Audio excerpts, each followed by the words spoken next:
لەچەکانی دابشکردنی خەڵاتی بلە کە ئەمڕۆ لە سەعادەوە ئەمیر ئاماژەی پێکرد دەست پێکات. ئێمە بە سوپاسەوە بەڕێز کاک بوار نوورەدینمان لەگەڵای لێبستای بەشی لێکۆڵینەوە لە ڕێکخراوی برایم ئەحمەد فاوندیشن.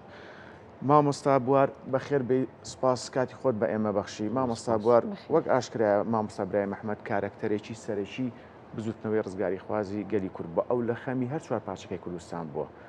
ڕۆشنبیر بووە، نووسەر بووە، پارێزەر بووە،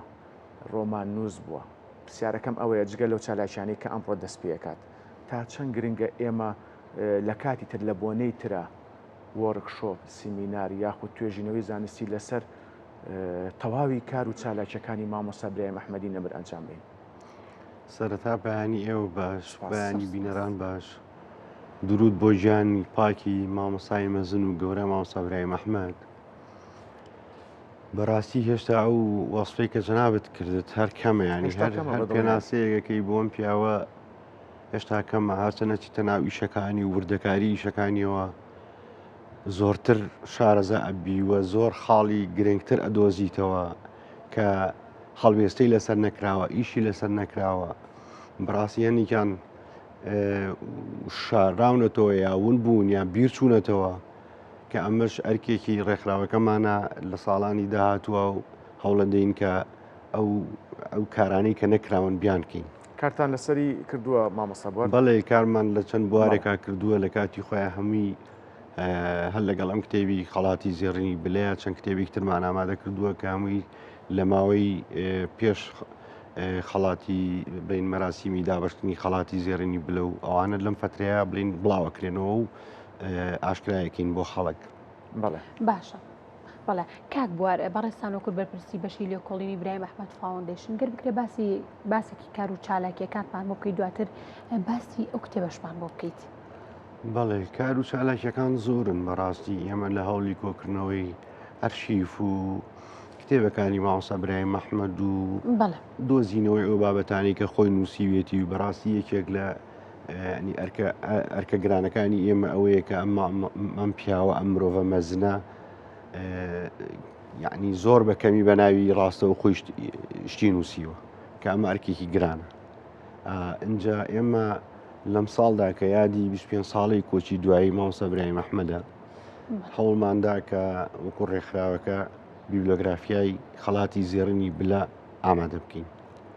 کە ئێستا ئەمە کتێبەکە ئامادەی و ئەمڕۆ لە سلێمانی بڵاوە بێتەوە. ئەم کتێبە خۆی مامۆستا برایم ئەحمەد لە ساڵی 2000 کۆچی دوایی کردووە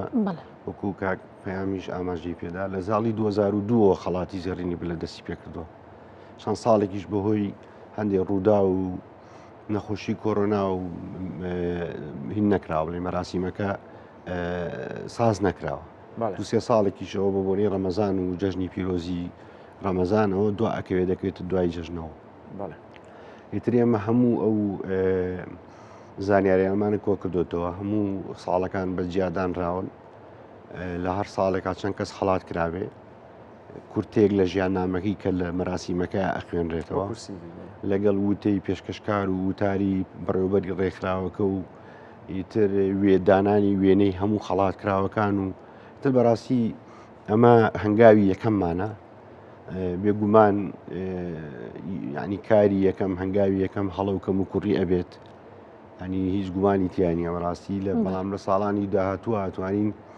کەم و کوڕەکان چاککەین و وردەکاری تریش پێشکەشی خەڵککەین. گرنگ بوو بەڕاستی یەک خاڵ هەیە زۆر زۆر گرنگە گرنگ بوو ئێمە ئێستا لە ئێستا بزانین لە ماوەی ئەم 25 ساڵەیە چەند خەڵات دابەش کراوە، چەند کەسایەتی خەڵاتیان وەرگرتووە، چێن ئەمانە بۆچی وەریان گرتووە. یعنی ئەمە هەر بۆ خۆی ئێستا ئینسایکلۆپیدیایەکە بە ناوی لاما بێ کەسایەتەکان 180 کەسایەتین ئەگە هەڵام نەکردوێ تا ئێستا. بەڵێ آخر شوێنی تری مەسەن شار هەیە وەریگرتووە ڕێکخراو هەیە وەریگرتووە بەڵام وەکو کەسایەتی گە هەڵە نەبن 180 کەسایەتیە یعنی CV و ژیاننامەی 180 کەسایەتی تایە ئەمە بۆ خۆشی ئەبێتەوە بە سەرچاوەیەکی تر. باشە مامۆستا بوار باسی ئەو 180 کەسایەتیت کرد وەک باسمان کرد و ئاشکرایە مامۆستا برایم ئەحمەد لە بواری سیاسەتدا ڕۆڵێکی بەرچاوی هەبووە لە هەمان کاتا ئەستێرەیەکی دیاری ئەدەب و وێژە بووە ڕۆژنامە نووسێکی بەتواناش بووە پرسیارەکەم ئەوێ تا چەند ڕۆژنامە نووسان و نووسەران بە شێوەیەکی گشتی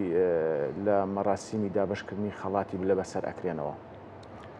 وەک خۆی کە مامۆستا برایم باسم کرد پێشنگ بۆ لە بواری بەسەر کراونەتەوە ینی تۆ گەر سەیری ئەم ماوەی ئەم 25 ساڵە بکەی کە مەراسیمی دابشکردنی خەڵاتی زێڕینی بلە دابش کراوە و ڕێکخراوە لە هیچ ساڵەکان نەبووە لە نووسەرێک لە دوو نووسەر لە ڕۆژنامە نووسێک لە هونەرمەندێک کەمتر خەڵات وەربگرێ ئەمەش بۆ خۆی ئاوردانەوەیە لە کاری ئەدەبی و ئەوانە کە بۆ خۆی مامۆستا برایم ئەحمەد ئاواتی ئەوە بۆ ئەوانەی کە بەبێ دەنگی ئیشی خۆیانەکەن ئەوانەی کە چاویان لە هیچ دەرکەوتنێک و لە هیچ پاداشتێک نییە تەنها خەمیان خەمی خزمەتکردنی ئەم وڵاتەیە هەروەکو خۆی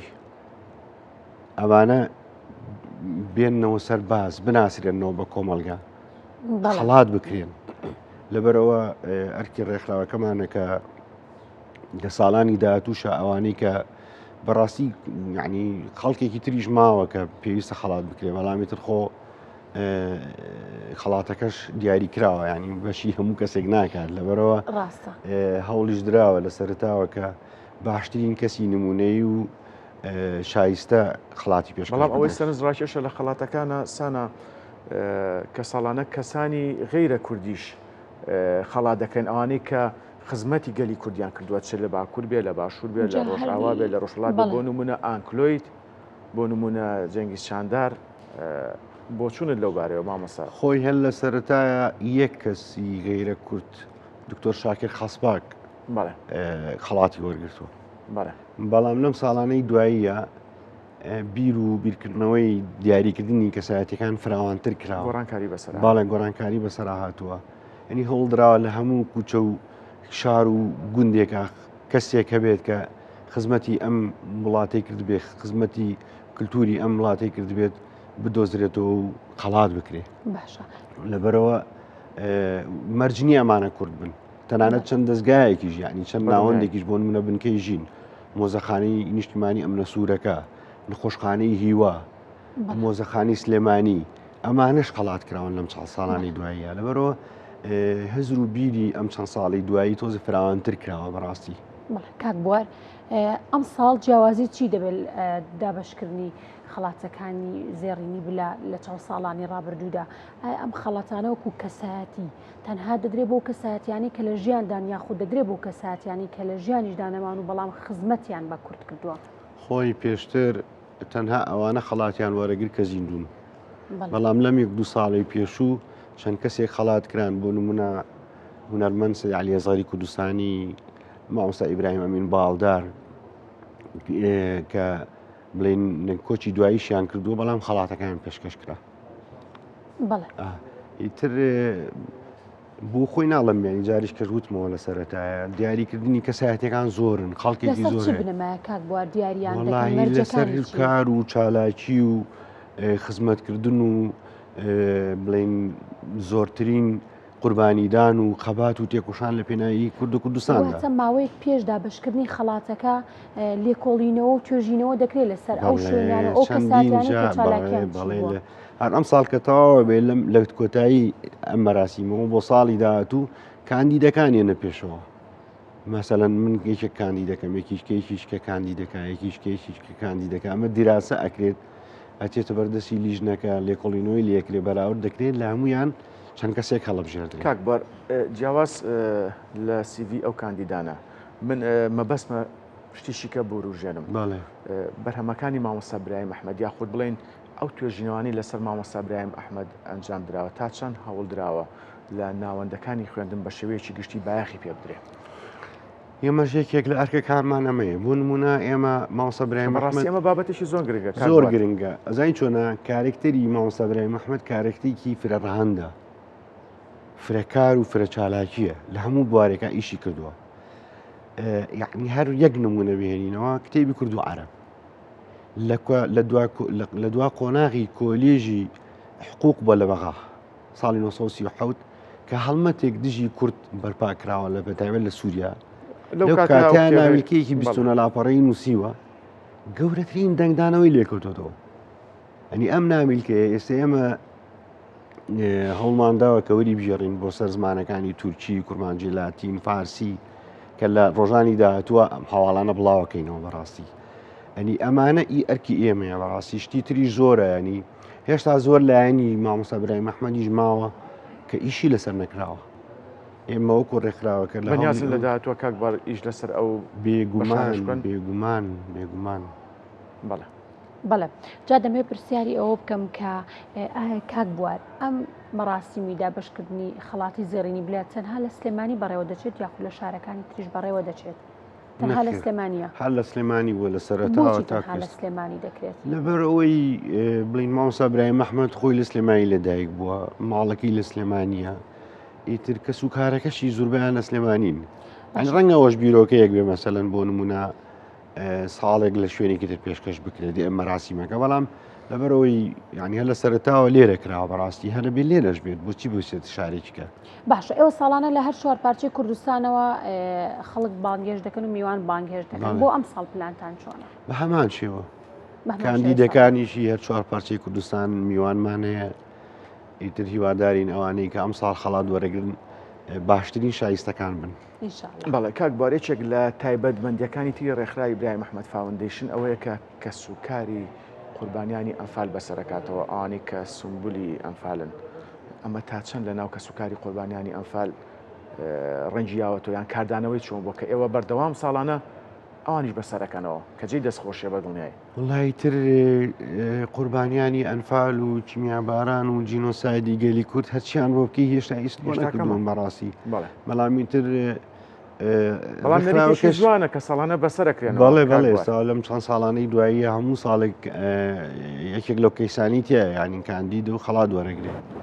بەڵامی تر ڕێکخراوەکەش ئیمکانێتی مەحدودە و هینەکانیش زۆرن یعنی قوربانیەکان زۆرن بەڕاستی تۆ چیتە ناو ئەنفالەوە دەیان تراژیدیا و دەران چیرۆک و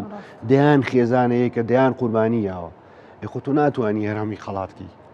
لەبەرەوە ئێمە هەرچەند بتوانین و هەرچەند هەوڵ بین هەرچەند خۆمانمان دوو بکەین هێشتا بۆشایی ماوە کە نەمانتوانین پڕ بکەینەوە کە هیوادارین لە ساڵانی داهاتووە ئەو هەنگاوانە بنین و ئەو خزمەتەش بە کۆمەڵگەی کوردی بکەین. باشە کاک بوار جیاواز لە کۆمەڵگەی کوردی ئایا هەوڵتان داوە خەڵاتەکان دابەش بکەن بەسەر کەسایەتی جیهانیەکانی کە ڕەنگە تا ڕادێکی زۆر باش خزمەتیان بە کورد کردبێ لەلایەنی ئەدەب و ڕۆشنبیری و هونەرەوە؟ بەڵێ باسمان کرد لە ماوەی ئەم چەند ساڵی دواییدا پێشتر بەس کورد وەریەگرت تەنها کورد وەریەگرت بەس لەم چەند ساڵی دواییدا خەڵکی تریشی تێکەوتووە ئانکلۆیدە جەنگیز چاندارە دکتۆر شاکر خەسپاکە وەکو باسم کرد ئێستا ناوەکانم دکتۆر فێردینارد لە بلەر شتێکی وایە بەڕاستیەوەی کە و فۆتۆکەی مام ڕحمەتی سەرۆک مام جەلالی لەسەر پێیجەکە گرتووە کۆمەڵێک لەم لێکۆڵەر و لەم خەمخۆرانەی دەرەوەی کورد دەرەوەی کیسی کوردیا ئەو دکتۆری دکتۆر مایکڵە کە لە خست نەخۆشخانەی وە چەند ساڵە خۆبەخشانە خزمەتی نەخۆشانی شێرپەنجە ئەکات لەبەرەوە بەڵام وەکو باسم کرد ئەنی هینەکان زۆرن بەڕاستی بەدڵنیایی بەرەوە هەرچەند تۆ خەڵکی شایستە بدۆزیتەوە و خەڵاتێکی پێشکەشکی هێشتا خەڵکی ترمەوە بەڵە جایمە مامۆستا بوار کاتمان نەماوە دەنا وەک خۆت باست کرد بابەتەکانی مامۆستا برای مەحمەد توێژینەوە و سەرجەم چالاکیەکانی مامۆستا برای مەحمەد کاگوار لە خوارەوەش پێم وابێت چاوەڕێیان دەکەن چەند سەعاتێکی کە ئێمە باسی بکەین بەڵام لەبەرەوەی کاتمان نەماوە ئێمە سوپاسی بەڕێز بوار نورەدینەکەین لێبسای بەشی لێکۆڵینەوە لە ڕێکخراوی برای مەحمەد فاوندیشن سوپاس کاتی خۆت بێمە بەخشی زۆر سوپاس بۆ ئێوەش دەستان خۆش بێت دەستی چاخۆش بن.